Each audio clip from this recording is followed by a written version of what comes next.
Hi, welcome to Barely Handy. Today, Jeff and I want to talk to you about a couple things we really like. These are 10 tools that between the two of us, we consider to be a good value for the price. Most of them you can get for under $100. So Dewalt drills are a little different, but these are our tools that we like to use most often, and we wanted to just talk about them for a minute.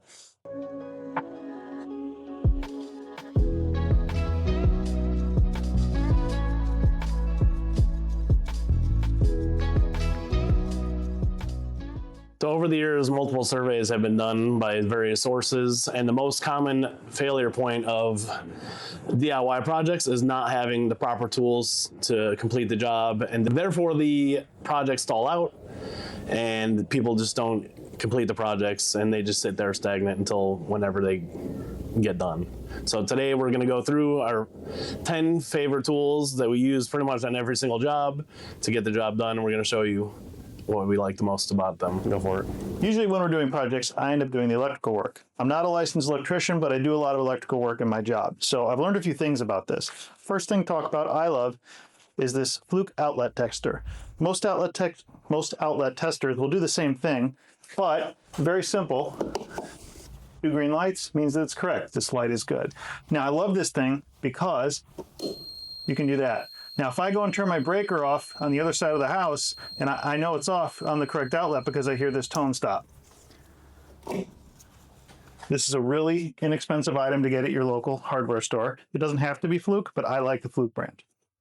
I also really like these wire clippers. Now, these are from Klein. There are a million different brands out there. They all do the same thing, but I really like the Klein for a lot of different reasons. It's easy to hold, it's easy to lock and unlock. Comes in and out of your tool belt really easily. And when you're using one of these, a lot of people don't really know a few of these things. One is if you want to know exactly what kind of wire you have, let's say you have your hot, your ground, your neutral. If you take your bare neutral, if you have one, just slide it through these holes until it barely fits. That's a little loose. That works there. So I know that I have a 14 gauge wire. Notice how it says solid and it says stranded. If I have a 14 gauge solid, that's the same as a 16 gauge stranded if I'm stripping it. And that's because there's a different layer of insulation in each type of wire. But if I take my bare ground on a solid, I know that I now have a 14, which means if I go to my other wire, I just cut it with the 14 solid. Give it a little, oops. Twist it a little, comes right off. Another feature that you're going to not see used too often is this hole right here. Now it says solid and stranded, that doesn't matter. These holes are the same. This is because this allows you to get a J-hook. Now I don't have enough insulation stripped, but assuming this insulation was gone, now this will go onto a terminal on an outlet or something else that I'm doing. And I can also use the needle nose at the end to squeeze it tighter if I need to. These are very easy to use. I love the Klein brand. So by far, the tool I use most day to day, both in my job and life, is this impact driver from Dewalt. It's the same model number that I use at work. There's a big difference between both of these. I do use a drill as well, but a lot of people might not know that there's a difference between a drill and an impact driver. A drill does exactly what you think it will. It's going to drill holes. You can do fasteners with this. You can put screws in with your drill, but it's more if you're doing larger work, you want to use an impact driver because this does what exactly the name says. It drives the screw in with a very with actual impact. So if you're doing a lot of work, like when we built our deck, you want to use an impact driver. If you're putting in 100, 200, 300 screws, you want to use one of these. It's built just for that. I never really expected there to be a difference before I started working with tools more every day, but there is a definite difference. So if you're going to be putting a lot of screws into a big project, spend the money on an impact driver. And this is the best attachment you're ever going to find for an impact driver. Now, this is an angle driver. At your local store, you're probably going to find one that's more rigid with an L. This is the one with the actual flexible shaft. If you're going to spend the money for it, get the one with the flexible shaft. You get a lot better work out of it. Now I can take this wherever I need to go. It gets into tight spaces, gets under tight areas, and allows you to put a screw in. This is by far the most useful attachment you can ever get if you're going to buy an impact driver. All right, here is the difference between using a drill and an impact driver. Drill. Sinks it in there pretty far, right? Impact driver.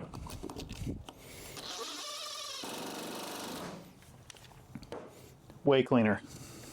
All right, so my DIY tools that I feel like I can't live without is probably number one, it would be a level.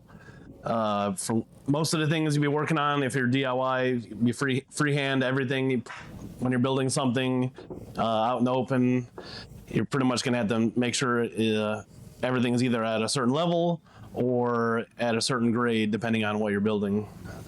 Like if it needs a slope for a watershed or anything like that. So definitely a useful level suiting the size and need of your project. This is just, tells this one called? I forgot suddenly. Torpedo. Oh yeah, torpedo level. Torpedo level is a small one. It can just fit in your pocket. You can take it everywhere with you. And then all the way up to an 8-foot level, depending on if you're building a deck, for instance, which I didn't actually use or buy, but it would have definitely been useful in the long run. Oh well. And then once you get things level, then you can use a chalk line if you need to line things up with it. Chalk line, very useful. You can pretty much attach it to wherever you want. You can either clip it on the end, or if you have a nail, you can just drive right through here to hold it in place or screw it in place. And then once you have it there, then you can just snap your line, and then you have your line of where you need to line everything up on. And actually the color of the line matters and how long it will last on its own, pretty much. Like red is like intermediate and it won't like fade away that fast. And then all the way up to black lines, which will last a lot longer. And blue, I'm pretty sure blue is the easiest to get rid of. The next most important segment, I'll call it, of DIY tools is a screwdriver, and not just any screwdriver. It's a ratcheting screwdriver, meaning it ratchets when you twist it, either tighten or loosen, depending on whatever you're trying to do. It's very useful if you're just building your own furniture in your house or anything like that. You could just not use a terrible tool. There you go, simple as that. Tighten it in with. And there's various different brands. The Milwaukee one is like, I would say, in the middle of price range. Where I also have the LTT ratcheting screwdriver, which is I would say in the upper end. They're all different and they have various different features, but they're all the same as far as they ratchet. So this one has a really strong magnet. It even has a magnet bit that you can use to like pick up screws that are in small places or out of reach or something like that. It's very useful in that.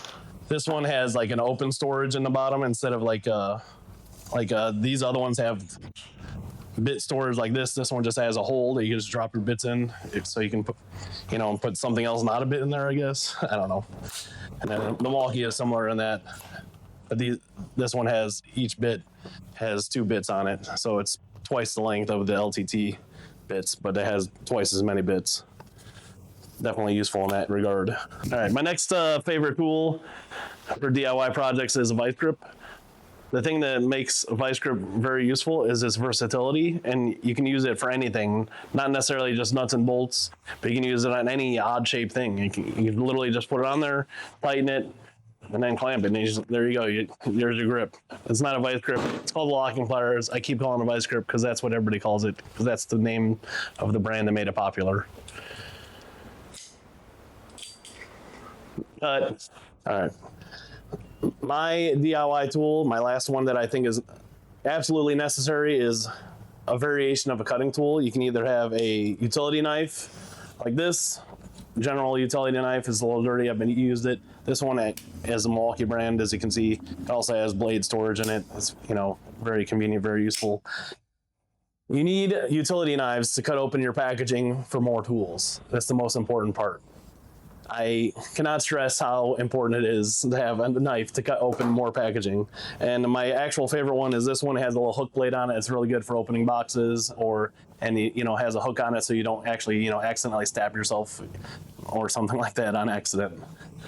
But having a nice blade is good for various things, obviously, other than opening boxes and packaging or cutting other things. But that's why a knife is definitely very useful for DIY projects. Apparently, I don't know. Nothing makes sense to me either. Anywho, recording. Yeah. So these are mine and Steve's. So these are mine and Steve's top 10 favorite DIY tools. They're you can get all of these for less than $100. We switched out. I keep saying on. I hate it. We switched out the Dewalts for Ryobi because you can definitely get these for less than $100. You might be able to get them both of these for $100 or less if you look hard enough. Right now, it's at the time of this video release is holiday season, so be on the lookout for sales everywhere. I know you can get like these Milwaukee utility blade, yeah. Utility blade 2 for $20, which is a pretty good deal for them. Pretty much everything here is on sale. Everything I have already bought from Milwaukee is on sale. Yeah, ankle.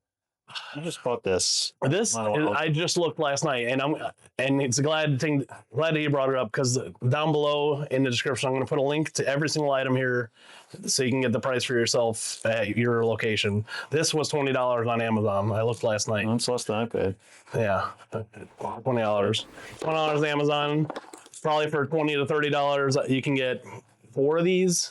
They usually come in sets, or you can get individual one you want. The Klein one's probably about $20 for a Klein. Yeah, most of them are going to be the same. The most expensive thing here are going to be the multi-tools, and then coming up next would be the outlet tester, I would say, in price.